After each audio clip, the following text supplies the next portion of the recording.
First, before we start, I just wanted to thank you for assisting me with my coursework at Georgetown.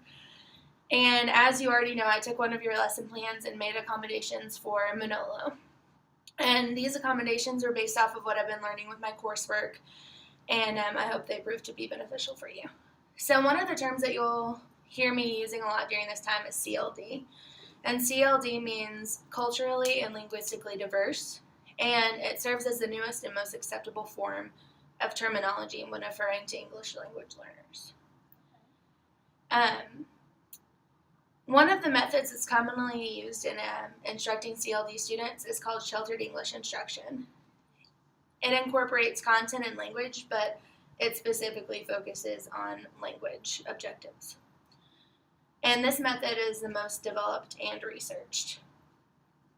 There are 4 common themes in sheltered instruction, and all of them you're pretty familiar with and use already in your room. One is cooperative learning. One is called guarded vocabulary. The third one is the use of visuals, and then also hands-on activities.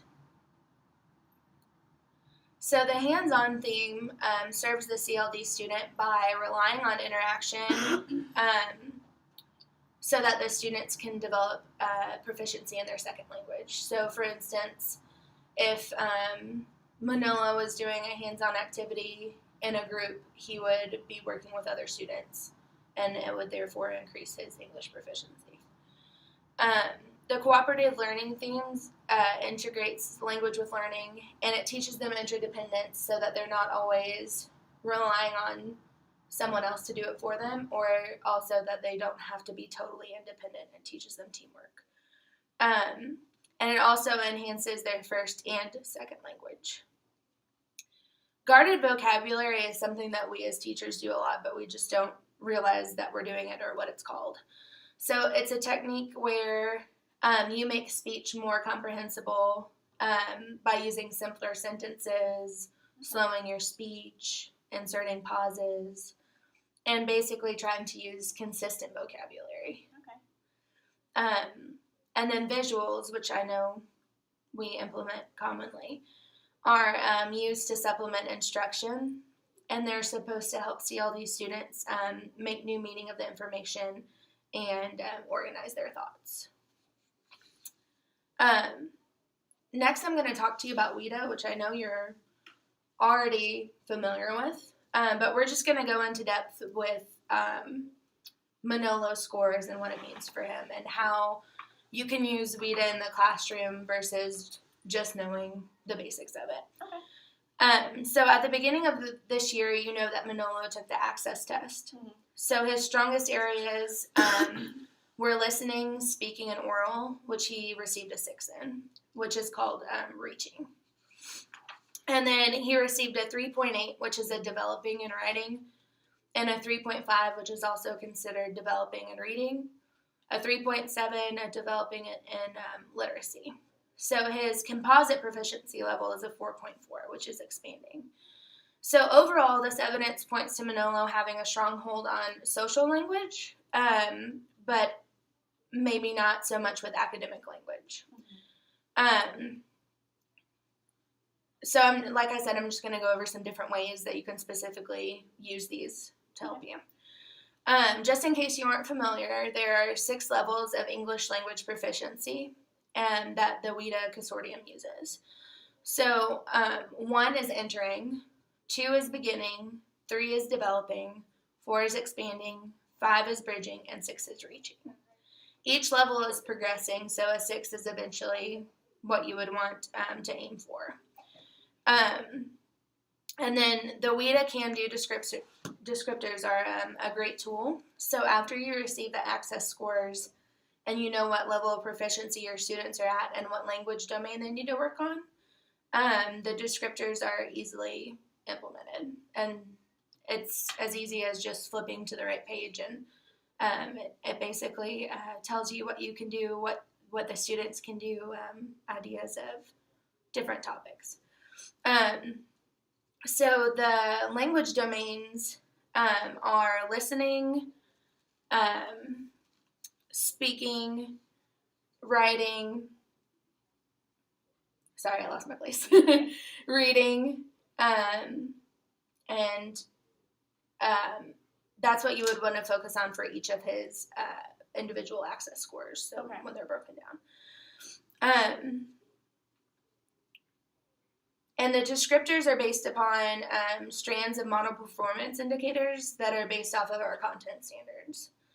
And they show what's expected at each language proficiency level. So, for instance, if you had a 4 in reading, they would show you what to expect for that certain skill. Does that make sense? That makes sense. Okay. And each indicator is broken down into a language function, example topic, support, and example, which we're going to look at in the book together because that's a little bit confusing.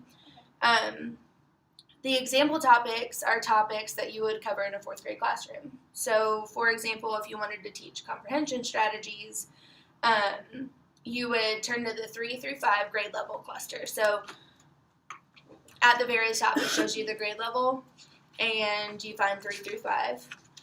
And then the next thing you do is you would find the language arts section. So the next thing underneath the grade level cluster is the topic in which you're working in. So it's language arts. And then one of the example in language arts is comprehension strategies.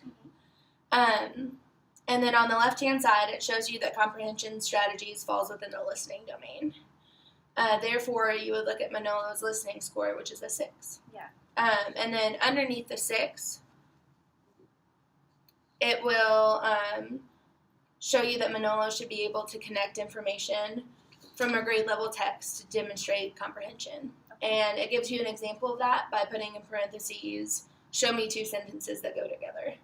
So these can-do descriptors are easy to implement because you just flip to the grade level cluster. Yeah, and it gives you right there what they're expecting, what they should be able to do. Yes, exactly. So based on the methodology that I briefly talked about and the WIDA standards, I've made some modifications to your lesson plan that you provided me with. And these are things that are easy to put in place that will hopefully help you and Manolo. So the first modification I implemented was to add any new vocabulary that the students will need to succeed in the lesson to your word wall.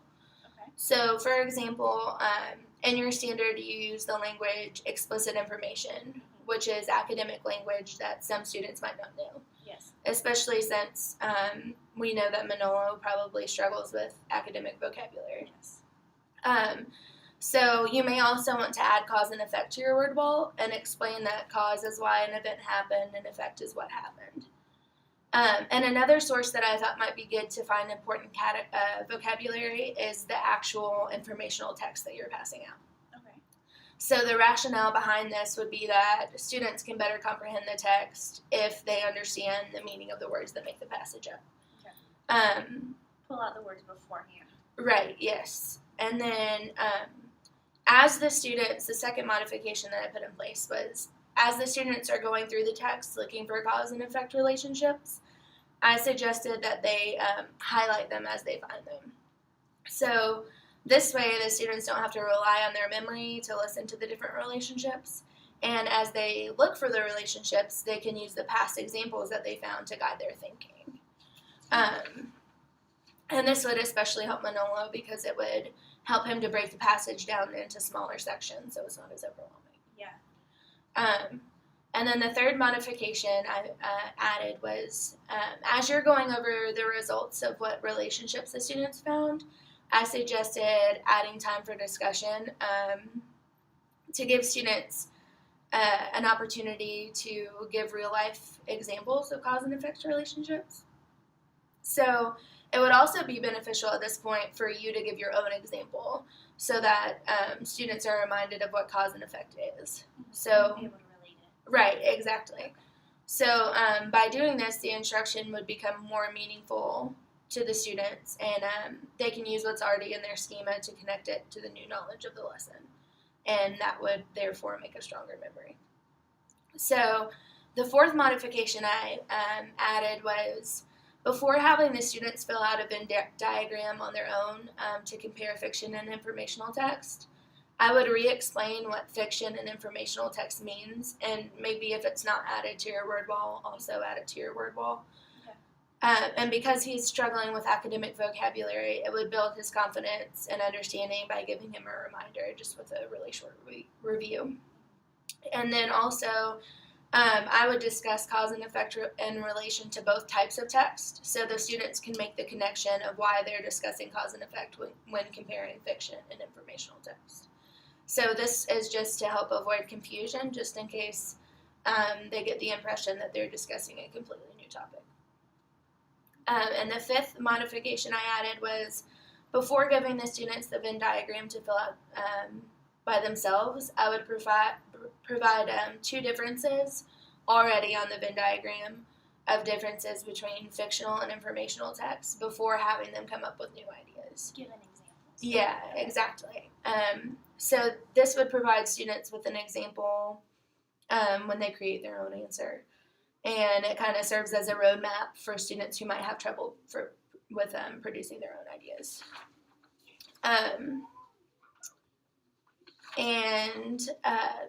Those were the simple modifications that I added. I also added some technology modifications at the end, but those were just based on the lesson that you gave me. So the next thing that I just wanted to briefly mention was encouraging proficiency in students' first language, and also sending materials home in the home language. So for homework, I noticed that in your plan you had Manolo take home a fluency sheet. So here I've given you a copy of his fluency sheet that's been translated into Spanish. And one of the things that we learned in our coursework is that we have to address a variety of areas before we're fully ready to accommodate a CLD student. So one of these areas is to create an environment that makes students feel safe and valued. And by providing materials in a student's home language, we're showing that we value their culture, and it makes them feel safe by making them feel like they're supported. Also, the majority of students that are learning English come from homes where English is not the primary language spoken at home, just like Manolo. So therefore, by providing materials in the home language, you're including families in the students' learning. So connecting and valuing students' families is another area of readiness that teachers have to achieve before they can provide modifications.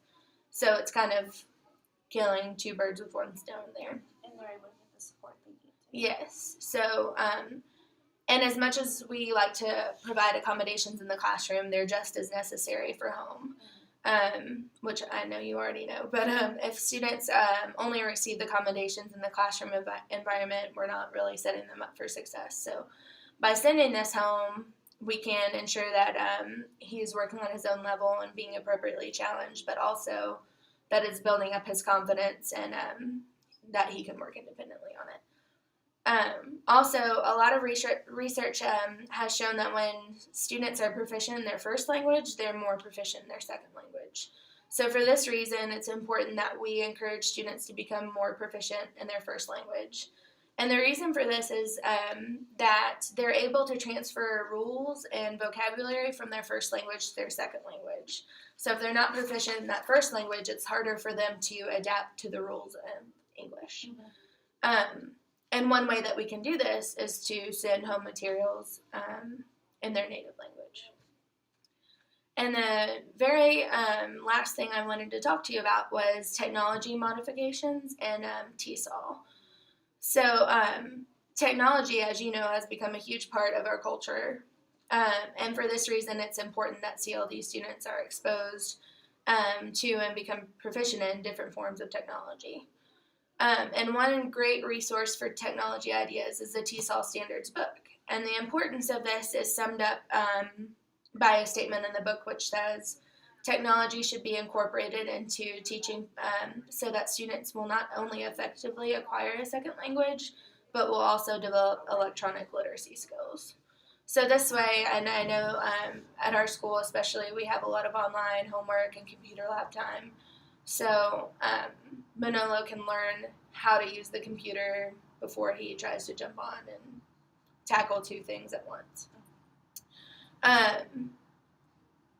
And also, of course, we can't hope for someone to be well adjusted to our culture without being proficient in the electronic literacy skills.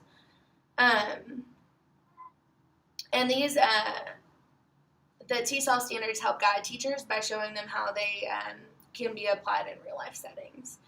And within the standards, there are learner profiles that tells the teacher what type of student the activity was meant for. So younger or older, what proficiency level they're on. And there's also self-assessment rubrics that can show the learner how well they've grasped the TESOL technology standards. Thank you. I'll let you too. Oh, thank you. Thank you. All right. And then I added in some technology modifications for Manolo that you could possibly incorporate with your lesson and also maybe at home as well. On Reading A to Z, which of course we have free from our school, there's a guided reading section where an animated character actually walks the students through grade level books and asks them to type and highlight and circle their answers to comprehension questions. So I thought that this might be a good add-on to the lesson because it could be used as a follow-up homework assignment or just used in practice for small group centers. And a lot of cause and effect questions are usually presented. Also,